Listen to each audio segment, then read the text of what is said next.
What it do, everybody? It's your boy King Crowder back again with another edition of History You May Not Know and Things That Are Not Taught in Detail for Show. Today's lesson, we're going to focus on the oppression that the American Civil War had in this country. Right now, we're going to highlight the great state of New York City, stand up. We're going to talk about the horrific racist draft riot massacre. This took place July 13th, 1863 through July 16th, 1863 in Manhattan, New York. Most people have no idea that this Civil War was a battle between working class blacks and European Americans. There was a suppression because black Americans were mostly being drafted to this war cause, and many others were forced to lose their jobs and their position. It was referred to as the Manhattan Day Draft Day or Draft Week. It is one of the most violent crimes that ever took place in Lower Manhattan, widely regarded as a working class white law going against black Americans because they were filling these jobs that were going on post the Civil War. Many Irish Americans began to champion and fight against black because they had to compete with them for jobs. Let's say you had to battle for fair landscaping. Fair meant, and many black Americans never got their just due. They were often championed, brought up against, never getting a local, honest living. Irish Americans got a leg up at the beginning because due to Jim classism and structures of racism. When the Civil War began to go and people got drafted, when they left these farms and people worked in these communities, many black Americans started to work in these things, working for a lower wage, doing just as good of a job. This resulted in a draft day massacre because many white people kept saying, why are we getting drafted? Black people are getting our jobs and we're not going to anything to get back to. This resulted in almost 200 people that were fought, battled, and killed. Lower East Side of Manhattan was burned to the ground, 2,000 injuries and almost 130 deaths to be championed. The background of it, when the draft day was going on, the mill strike, people were getting drafted into the war, or the Civil War. The mayor, the individuals in this town, specifically the immigrant class, had to go and fight for this country. German-born populations were going in, defending this country from the Confederates, because literally there was an ideology and a war being battled. Most people have no idea that blacks were not allowed to be drafted upon first when the Civil War started. Black Americans came in and saved many of the United States of America because they had to come in and fight for the white class because they were losing. The North was losing the battle. So black people that were in the northern part of the United States had to work these factories and keep the ammunition and the war crime going. They had to work while many white men were being drafted in the war. Think about this for a second.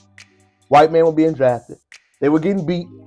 The Confederates were doing what they could, military styles and strategies, until black Americans decided to join the Union side of the army. That's when they began to win. So they're winning because black Americans in the war. They're winning because black Americans started in the factory.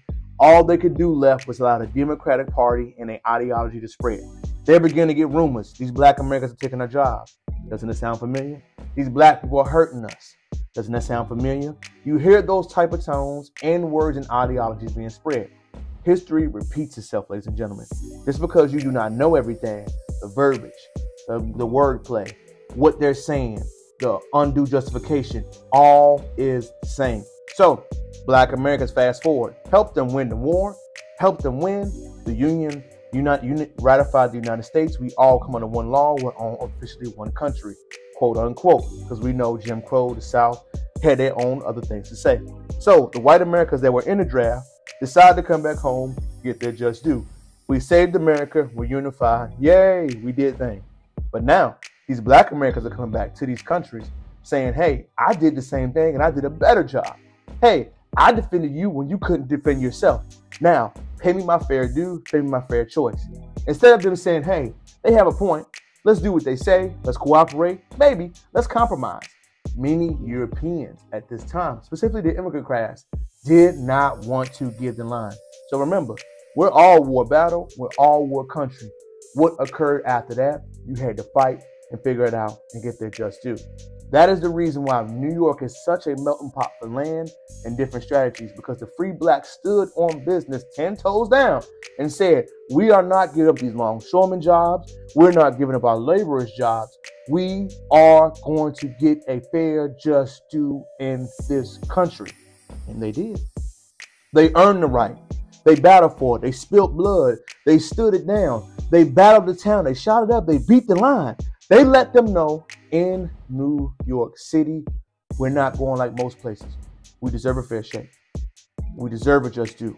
That is why many wealthy classes of Black Americans got to go to Harlem, build up their land, because they had to get what they earn and what they do.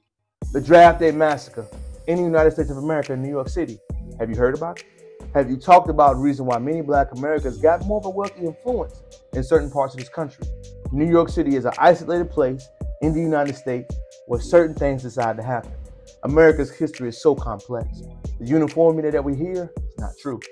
Every state has a unique history, a unique bond, because we're literally different countries under the umbrella of the United States. Look at the history. I'm going to teach you the past, the current, and the present.